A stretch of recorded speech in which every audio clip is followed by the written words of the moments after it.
Railway की जमीन को बेचकर अपनी अकूत संपत्ति बनाई हो, जिसके ऊपर रेलवे की संपत्ति को बेच के परिवार के लिए अकूत संपत्ति कमाने के मामले चल रहे हैं।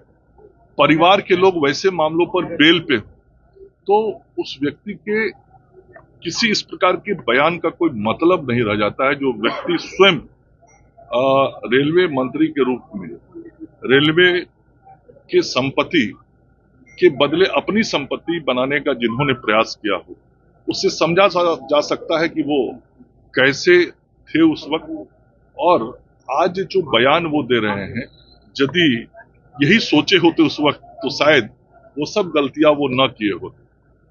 बंगाल में फिर से जूनियर डॉक्टर अमरन अनशन। बंगाल की जो सरकार है और वहां की जो मुख्यमंत्री हैं सुश्री ममता बनर्जी जी, वह मानवता को जीवित नहीं रहने देना चाहती, महिलाओं के मान सम्मान को ठीक नहीं रहने देना चाहती, और स्वयं महिला होते हुए भी किस प्रकार से पश्चिम बंगाल में महिलाओं को अपमानित किया जा रहा है, उनके इज्जत आबरू को चोट पहुंचाने की कोशिश हो रही है, ये पूरी दुनिया देख रहा है। लेकिन ममता बनर्जी जी को कोई फर्क नहीं पड़ रहा है। और जो अभी का आरजी कर हॉस्पिटल का मामला हुआ और उसको लेके चिकित्सकों ने, वहां के छात्र छात्राओं ने और संपूर्ण पश्चिम बंगाल के चिकित्सकों ने जो बातें उठाई, जो मांगे रखी, पहले तो ममता बनर्जी की सरकार बात करने को तैयार नहीं थी। जब बात करने को तैयार हुई तो वो डॉक्टरों की बात सुनने को तैयार नहीं है।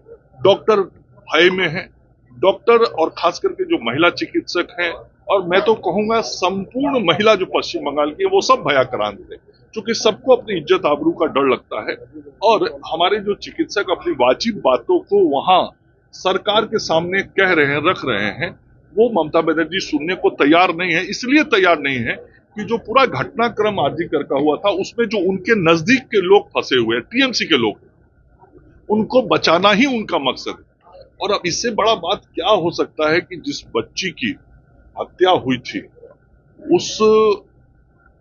उसका बिना एफआईआर किए हुए उसके डेड बॉडी को जला दिया गया। तो ये तो सीधा सीधा सबूत को समाप्त करने का सरकारी पहल था, और सरकार के संरक्षण में इतना बड़ा काम ममता जी के नाक के नीचे कलकत्ता में हुआ, तो क्या बिना उनके इशारे के हुआ? सब उनके इशारे पे हुआ। और अभी भी हमारे चिकित्सक यही चाहते हैं पश्चिम बंगाल के कि सत्य की जीत हो, न्याय मिले, और जो दोषी हैं उन पर कार्रवाई हो और आगे वो सुरक्षित रह सके।